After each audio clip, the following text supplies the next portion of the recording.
Thank you. Mr. Cotton, when you start, could you just give us a little bit of your background, please, and then proceed? I'd be glad to, Madam President. Thank you very much. Sorry, once again, can you pull that mic up further for you? Thank you very much for the opportunity to participate in this historic analysis of the voting systems of Maricopa County.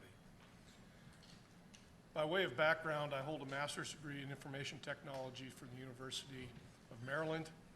I have a CISSP certification. I have various forensic certifications. I actually served as a contract instructor for guidance software, the maker of Encase and Encase Enterprise software. They're now owned by OpenText. I have 25 plus years of doing digital forensics, incident response, and examinations in support of both government and private industry. I have served as an expert witness on multiple occasions, and I've also testified before Congress as part of my service. Prior to my digital forensics background for the last 25 years, I also served 21 years as a tab qualified Special Forces soldier serving this country and defending our freedoms. I recognize how critically important the voter integrity is to this nation. And this, again, Madam President, I agree with you. This is not a left issue. This is not a right issue. This is an American issue. And as I talk about this, you know, I would hope that the findings of this audit will be turned into actionable, legislative, meaningful product that we can move forward and secure these elections moving forward. So as I talk today, people may have heard some of my previous testimony. And this is not working.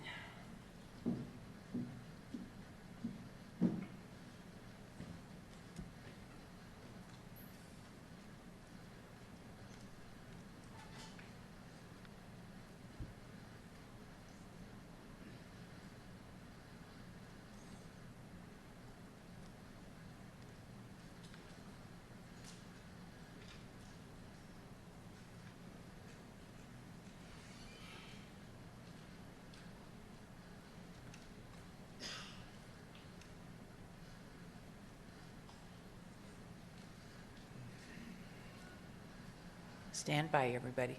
Pulling up the PowerPoint.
So as we're talking about these things, you may have heard on some of the previous hearings that we had. A few of these will be redundant, but it's important to reiterate these findings in the course of this final hearing.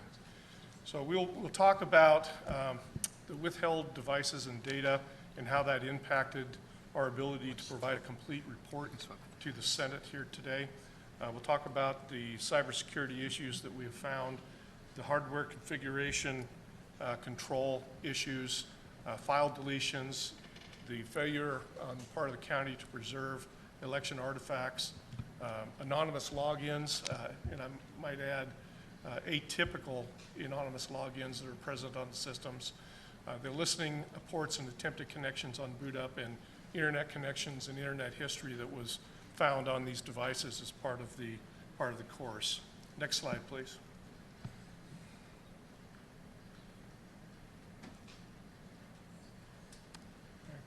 So let's talk about the withheld devices for a moment here. As with any audit, access to information and the right information in a timely manner is absolutely critical to finding a complete result for an investigation. In the case of this audit, we were never provided access to the routers and network-related data. And that becomes very impactful when we start talking about validating and confirming unauthorized accesses to the election management system itself and to the other devices. I would like to sit here today and tell you that I had fully ruled out any unauthorized access, but given the lack of access to this information, I cannot do that at this time. It is our understanding that there has been an agreement reached with the Maricopa County, and I look forward to getting access to this data so that we can complete these findings. We were not provided the poll worker laptops. Now, these are the laptops that poll workers use at each precinct to validate the voters and to interact with election-related functions at that particular precinct. We were not provided any of the ICX devices. So the ICX devices are used for handicapped and other graphically required interfaces with the voting systems. We know that the county had a number of these based on the historical video from the MTech, but we were not provided any of those. We were not provided with the ICP credentials to validate the configuration settings or the administrative settings on the actual scanners, the ICPs. This was critical and a significant short finding in that I cannot sit here today and tell you whether or not the wireless modems were enabled and connected to the internet at the time of the vote. I cannot sit here and tell you today what the status was of the LAN connections that we know were inherent to those devices as part of the purchase from, or the lease from Dominion.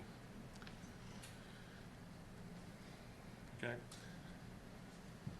Let's go a little deeper into the cybersecurity issues as we found them. Actually, you've skipped a slide, or no, I'm sorry. So let's talk about the, go back one slide, please. Let's talk about the cybersecurity issues. Now, the Department of Homeland Security has a division called CISA, and CISA has a recommendation that's published on the internet for how to configure and manage election systems that is freely available, and it's recognized as kind of the gold standard for securing an election system. I will tell you that every item up here is part of that recommendation from CISA.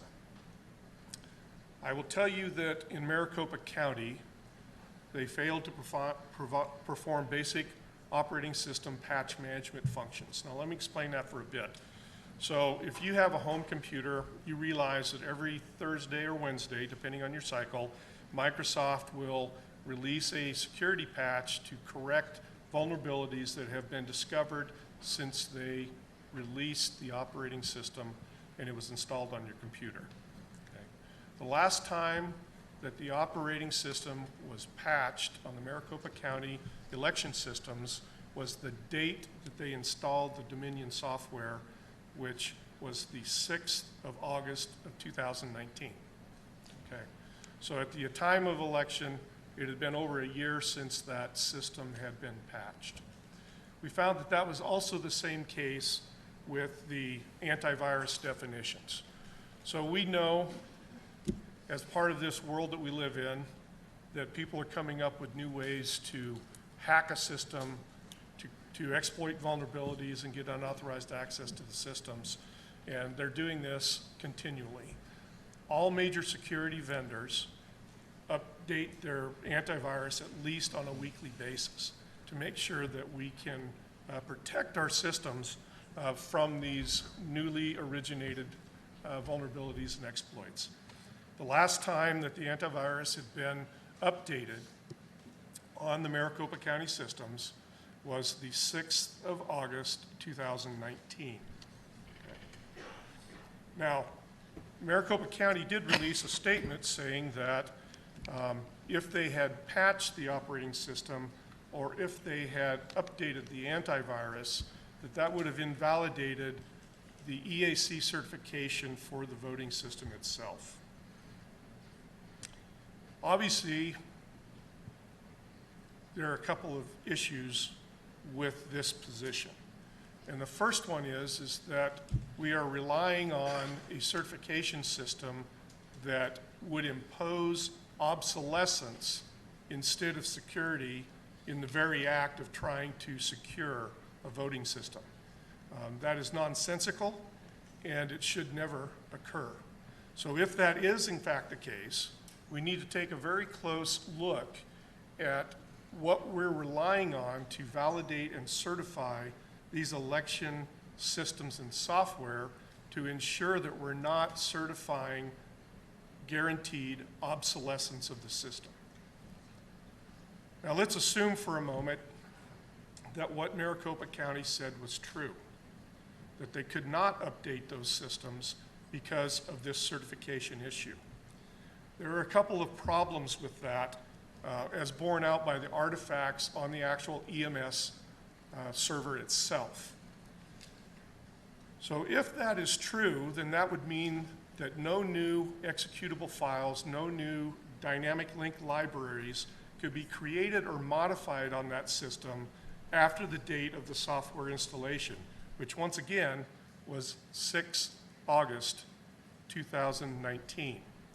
What we found is that there are 4 executable files that were created after this date of Dominion install. There were 45 executable files that were modified after this date of install.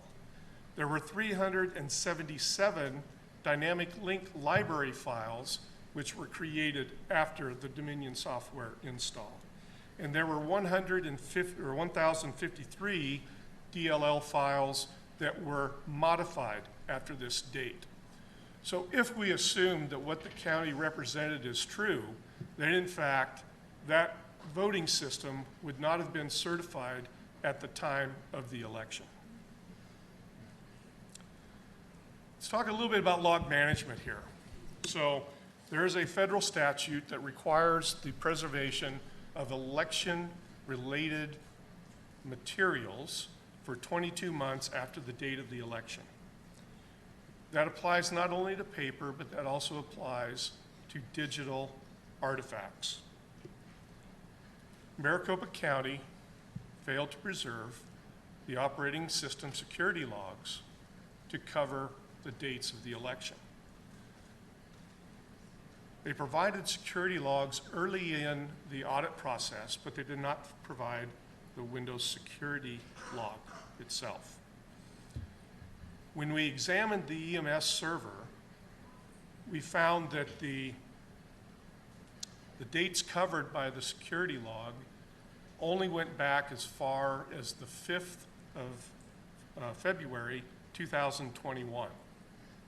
Now there's a couple reasons for that, and we'll go into those later, but the bottom line is that they failed to preserve those logs, or at least those logs were not turned over to the auditors. And so I'm assuming, since they were part of the subpoena, that those should have been provided had they been present. Okay. The next item there is credential management. This is probably the most offensive item on this list to me because it carries such a huge impact on the securability of a system. What we found is that for the election management system, the adjudication systems, the ICCs, and all of the voting-related systems, they all shared a common password for both user accounts and for administrative accounts.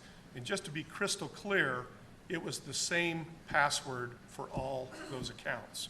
So to complicate matters as well, those accounts had not been changed since the installation of the software. So they were established on the 6th of August 2019 and never changed. There furthermore was not an individual accountability of the users who access specific accounts so that you could tie a username, an action, and an individual when you discovered something that was an anomaly. Okay. We did not see any software or any effort to establish and monitor a host baseline of programs and processes. Furthermore, we did not see any log aggregation or methodology by which to establish and monitor the network communications for this system. There simply was none of that software present on any of these devices. Next slide, please. We also saw and detected that there was a failure in hardware configuration within the voting system. Now, what you're seeing right here is the system, the acquisition photos for the system that was identified as the Adjudication 2 workstation. Okay? Now, you will see in that picture that there are 2 hard drives that came out of that system. It's not uncommon to have 2 hard drives in a system for data storage, et cetera, et cetera. However, both of those hard drives are bootable, okay? So what that means is that you can boot from a hard drive that is not part of the election configuration and have access to the election network, okay? Very important, okay? It's clearly not an approved configuration. It was the only system that we found a dual boot situation. Now, to further complicate matters a little bit, and I'm not going to make judgment as to the legality of this or whether or not this deserves further action, is that on that second bootable hard drive, there appeared to be non-Maricopa County data. So let me define that a little bit. On that hard drive, there were Dominion databases that appeared to be, one, demonstration data, but also data that may have originated from Washington State and South Carolina. And I derived that not from an in-depth investigation of the data, that was outside my scope, but from the naming conventions of the databases themselves. Okay. So, once again, validating and approving the configuration of these systems is critically important to preserving the integrity of that election system. I would also note that neither of the 2 audits commissioned by Maricopa County discovered this as a finding. Next slide, please. Okay.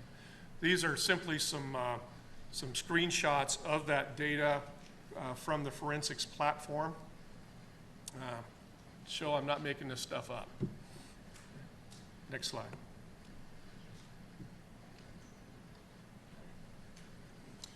One of the challenges that we had was actually the accountability of deleted items. We'd talked about deleted items before, but let's be crystal clear about this. From the EMS, which is the Election Management System server, on the C drive, there were 865 directories and 85,673 election-related files deleted between 10/28 and 11/05/2020.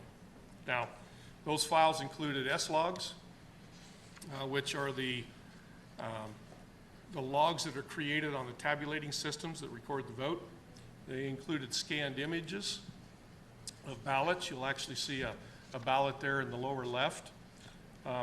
And they also included some log files. So what is difficult to determine is that I know they were deleted. What I don't have is any accountability or any ability to track from a evidence management perspective how those deleted files were treated and what happened to them if they were archived or not, okay?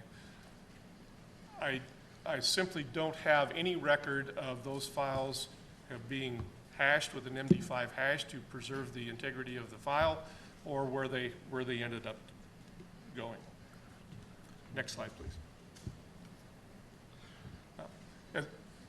One other item there is that there are a .dvd file, and those are actually the results of the election totals off of each tabulating device. And those were part of the deleted files that were removed from the EMS. From the EMS actually had 2 hard drives. Well, they had 6 hard drives configured into 2 logical drives. So the second logical drive was called the D drive, and that contained all of the election database, both historically and should have contained the information for this 2020 general election as well. You'll note that there were 9,571 directories and 1,064,746 election-related files deleted between the 1st of November 2020 and the 16th of March 2021. Okay. Once again, those same files, the S-logs, the DVDs, the actual scanned ballots. What you see there is a ballot that was deleted on the 1st of November that happens to be for one of the presidential candidates. Next slide. Maricopa County also utilized what are known as high-pro scanners, and these are very high-capacity, very large scanners. We found that there were significant amounts of deleted files on 3 of those. On the High-Pro 1, there were 304 directories containing 59,387 files of election data that were deleted from the High-Pro Scanner 1 on 3 March 2021. Now this becomes kind of important because part of our analysis was to look at the interaction of these scanners, these systems, and how data flowed. You'll notice that that's about a month and a half before they turned that over to us. Next slide. You see a significant amount of deletion on High-Pro 3 on that same date. 1,061 directories, 196,463 files containing election data deleted on that particular date, on 3 March as well. Next slide. And on High-Pro 4, you see the same high volume of deletions on the 3rd of March. Now, once again, this may be part of a normal process with how they handle votes, but the timing of this becomes a bit suspect, as well as the fact that we didn't see these deletions on High-Pro number 2. And once again, I don't have a chain of custody for what happened to these votes after they were deleted. It may be a plausible explanation. I simply don't know at this point. Okay. Next slide. Let's talk about the failure to preserve the operating system logs. As I explained earlier, the earliest time frame that was covered by the EMS logs, security logs, was 5 February 2021. That clearly does not cover the election time period. Now, there's a very good reason why it didn't. And if you go down to that last bullet there, you'll see there were 3 distinct time periods in which log entries were overwritten. And let me explain how the log entries work a little bit. So on the EMS, there's a user-defined setting that you can define how much quantity of logs are retained before they get overwritten. Okay? In this particular case, the EMS security log setting was set to 20 megabytes of data. So the Windows operating system will preserve all the security logged entries up until the point at which it reaches 20 megabytes of data. At that point, it starts following a first in, last out approach to log retention. So as you create a new entry, an older entry is deleted and overwritten inside of that log file. Now, first and foremost, we need to remember that we do have that 22-month federal mandate. So it's clear that at least what existed on the EMS when we received it as part of this audit, we did not have the time period covered by that federal mandate as it was supposed to be covered. That security log was not turned over as part of any other documents that we have by Maricopa County. So I'm going to assume at this point that it's not available for us to look at, or else they would have turned that over to us. Now, if you look at that last bullet, that first in, first out approach all of a sudden becomes readily apparent as to what happened on these distinct dates. So on each of these dates, an individual executed a script, and that script repeatedly looked for a blank password for all of the accounts on the system. Depending on the system, there were only about 16 accounts that were present on a given system. Okay? So this script was run multiple times. On 2/11, 462 log entries were overwritten by this script. On the 3rd of March, 37,686 log entries were overwritten by this same script. On the 12th, which is the day before we received the system, there were 330 log entries overwritten by that script. Now the challenge here is that I know that this occurred. I know which account did it. It was the EMS admin account. If you reflect back to what I just said about the lack of accountability of assigning that username to an individual, it now becomes extremely difficult to prove who did it, okay? Now, luckily, we happen to have some historical data from the MTech video feeds. And so we leveraged that data to backtrack and align these times, and we have captured screenshots of Maricopa County people at the keyboards during those time periods, okay?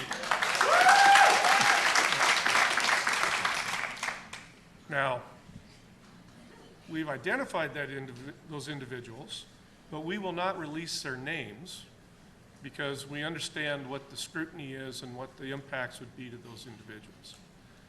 But I just want to tell you that the very point that they did not have an assignment of that username makes this extremely difficult to get to the bottom of things like this. And this is not, unfortunately, an isolated occurrence in the course of this audit. Next slide, please. For example, on 2/1/2021, the SQL logs on the EMS indicate that the RTR admin account purged the general election results from the database on the EMS. Okay. Now, remember the lack of log retention at this point. We could not find any logged entry that corresponded to to this activity, okay, from the security logs. Those Windows security logs only went back to the 5th, but everything was purged on the 1st of February. That's also right before the 2 audits commissioned by the county were due to commence. I believe they commenced on the 2nd, 2nd of February. So once again, accountability of who had access to the RTR admin account when that password is actually shared among all of the accounts becomes extremely difficult. So who did it, right? Why did they do it? You would think that if you were doing an audit the next day, that you would want to have the full context of the election to be audited. But that clearly was not the case in this instance. So just to clarify, so this is a log file specifically from results tallying and reporting, which is the Dominion software.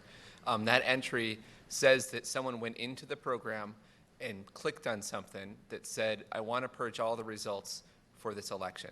That goes through and that deletes all of the records within it, and if you actually take a look, you can see the success. It's like the second line up, that it completed successfully, and it literally deletes all of the files on the NAS directory as well, which is where all the results from the election are contained, where all the images from the election are contained, and all those other details. So some individual went into an application, and they chose specifically to run something that would clear all records in the system that was used to generate the official results the day before an audit started. Next slide, please. Okay. I'd like to talk a little bit about anonymous logins. Now, anonymous login entries are common in the Windows operating system. And they're most common when used in conjunction with accessing Windows shares, SMB shares, file shares, etc. But there's a pattern to that functionality inside of the log files. And you'll see on the left there that is a normal anonymous login activity accessing an SMB share. You'll also notice that for the purposes of security, we have redacted specific elements to include the host name and the IP address and some of those types of things. But the fact of the matter is that those items are recorded as part of that normal anonymous log activity. You will have the host name that logged into it. You will have the IP address that originated the request. In most cases, you'll have the username as anonymous, but that username is then validated against the access control lists and the user authentication mechanisms and validated. So the very next log entry in a normal anonymous activity is a validation of that user's credentials to access that particular device or process or whatever they were accessing. What you see on the left is something that we discovered in the logs, which is what I call atypical anonymous login. Okay? You will notice that none of those items that are captured by normal activity are present in this log. You don't have an IP address of the originating device. You don't have a host name of the originating device. And furthermore, when I look at these in context of the actual security log itself, there is no validation of a user's credentials immediately following this. There are hundreds of these types of anonymous logins in the security logs that we do have.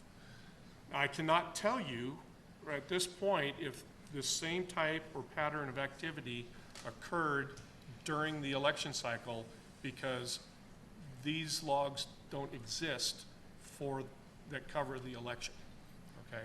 But I can tell you that without access to that router data and the network data, I cannot validate whether or not these were legitimate accesses. You'll notice that it is a login type 3, so it was a remote access. I cannot tell if this is a legitimate access or an unauthorized access at this time. Next slide, please. So we also took a look at what happened when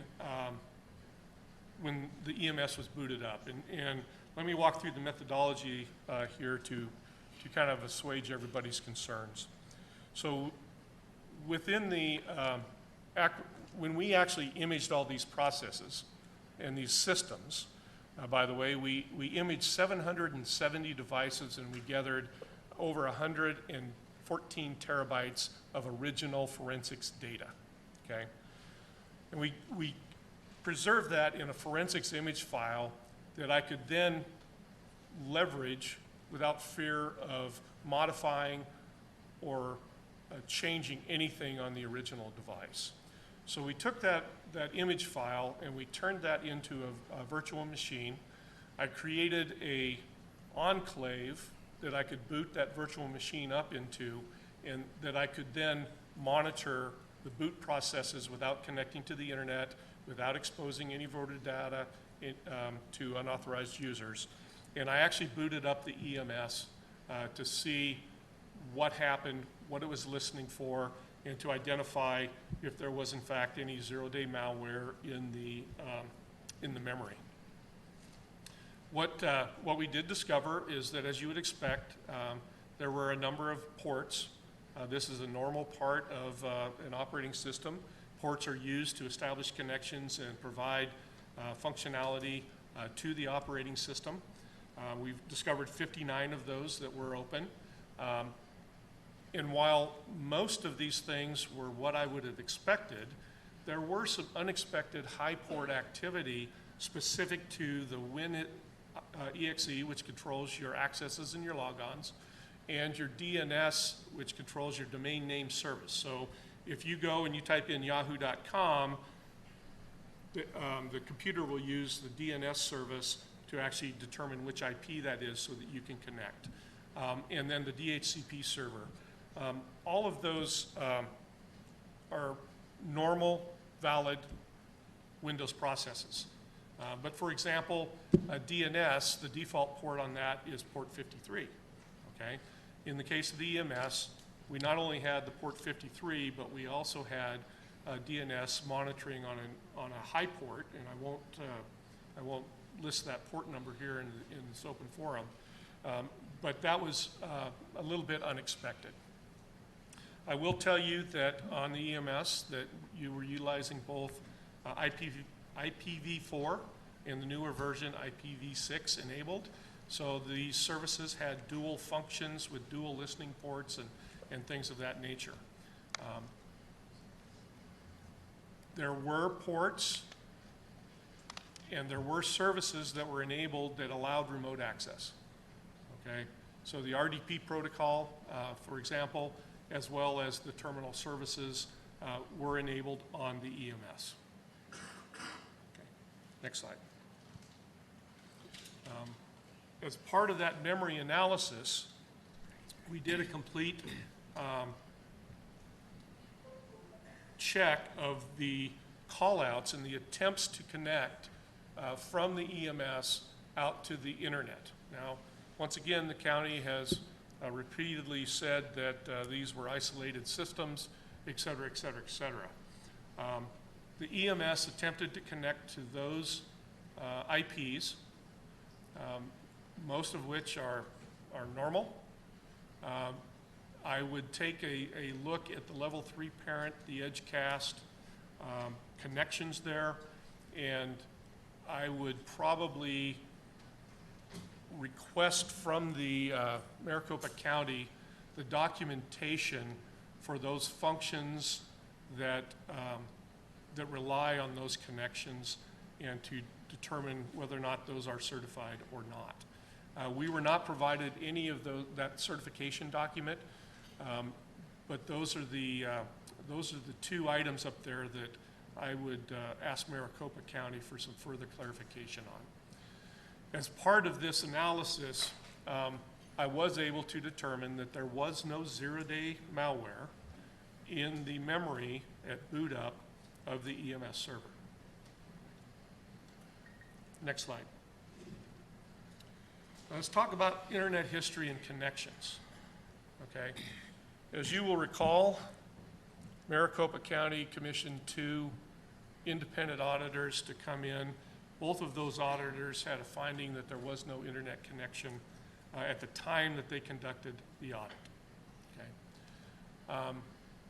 When I initially did the analysis, and I was only searching the what is called the allocated space. So the allocated space is what you as a user see when you open up Internet Explorer or when you open up File Explorer. When you see that directory structure, that's allocated space. When I looked at the internet history of the allocated space, I had the same conclusion as the auditors did. However, I took this one step further. I actually carved the unallocated space in the entire file system for internet artifacts.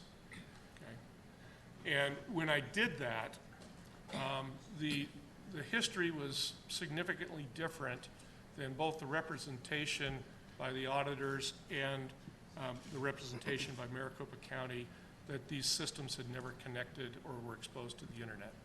And we found internet activity and multiple visits on the EMS server, 3 of the EMS client workstations, 1 adjudication workstation, and then the ReWeb 1610 and the Regis 1202.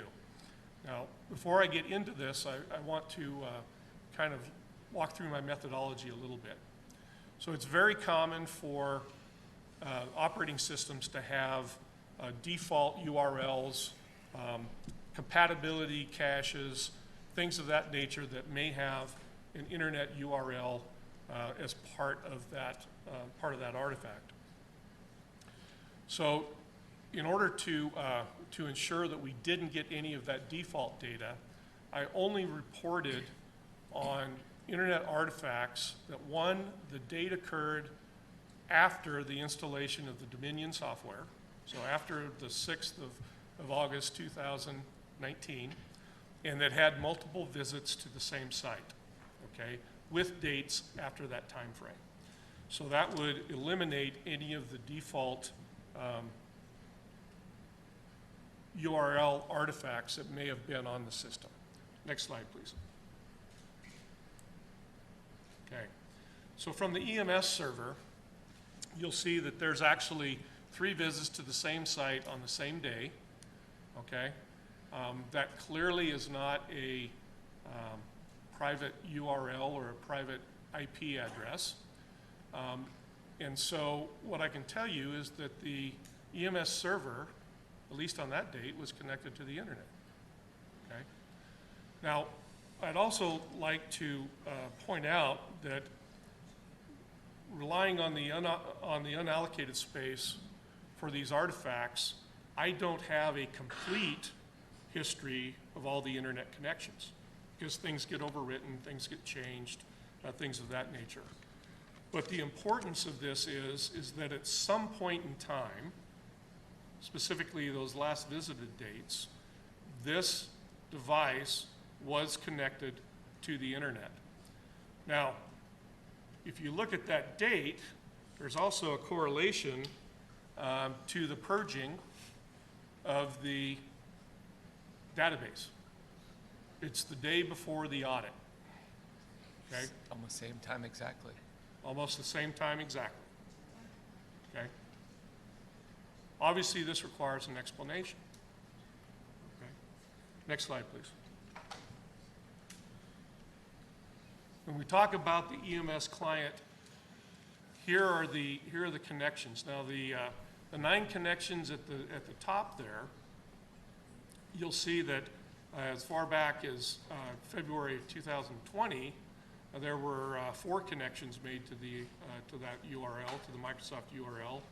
And then on the 22nd, which coincidentally enough, is during the time of the audits, there were 5 connections to the Microsoft URL. I included that lower set of findings to illustrate that the importance of some of the items that were not produced to us. So not all of the election-connected devices were produced to us for analysis. And that IP of a 192.168.100.11 is one of the it's a private network that was the election network. And you will see that it accessed a bunch of web pages off of that device, indicating that it was a configurator, or it was a file server, or something of that nature. I want to draw your attention to that very last line, the m_network_wireless_LAN.html. That was accessed on the 19th, on the 30th of October, 2019. Now, we have not received any information about any wireless LAN configurations, but yet here you have someone accessing it from the EMS client to access what I can only surmise was a wireless LAN configurator on that date. And you can see that the EMS admin 01 account was used for that. Once again, who the actual human was behind that account, I cannot tell you because of the shared passwords and the shared user accounts. But I can tell you that not all the devices were produced to us that would have shed significant light on our findings. Next slide. Okay, once again, this is EMS Client 3, and you can see that there are 6 visits to Microsoft.com, and the last visit was on the 3rd of February 2021. Now, keep in mind that those previous 5 visits were obviously before that time frame, and we don't have a record by nature of this artifact when each of those visits occurred. Next slide. Okay, now REREB 1601 is kind of an interesting case. Now, once again, we did not receive any network configuration diagram. We did not receive any functional information as to the network. It was one of those things that as an auditor, in most cases, I can go back to the person being audited or the entity being audited and say, what is this? Okay, how did this function? How did this interact? In this particular situation, there was extreme resistance and, quite frankly, in my opinion, obstructionistic actions taken by the county to prevent this type of exchange. Now, this system clearly was connected to the internet. Now, whether or not that was by design or whether this is one of those isolated and protected systems that the county has indicated never touched the internet, I cannot tell you. But I can tell you that it had significant internet access, and this is only something that would fit on the screen, right? There's literally thousands of connections to the internet by this system. Based on the naming convention, I would assume that this is some form of web-based server that was used in the election system, because it was produced under the subpoena, which that was one of the requirements for. Now, the other thing that I will tell you is that this device was produced to us on an external 4 terabyte hard drive. And originally it was represented to us as this was a forensics image of this device. When we actually looked at it, we found that all of those devices that were produced on the external 4 terabyte hard drives, they were simply an operational system clone of that device, and it was not preserved in a forensics manner. What I can also not tell you is what steps were taken on the part of the county to ensure that the unused portion of that hard drive, not occupied buy this device, I cannot tell you what steps were taken by them to ensure that those were wiped or zeroed out so that we would not commingle data, okay? So I do want to caveat these findings and the Regis findings with those statements. But clearly, these devices had continual and repeated access to the internet. Next slide. Okay. This is the Regis 1201, and that, by the way, is the host name, not the function of this device. And once again, you see repeated access. That IP address is actually the public IP address for the maricopa.gov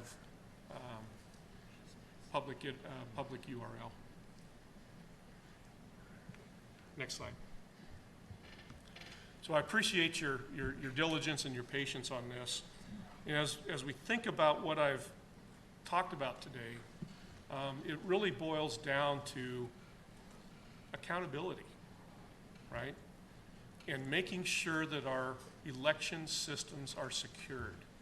I will tell you that they were not, based on any measure that I, as an IT professional, performing countless vulnerability assessments and incident responses,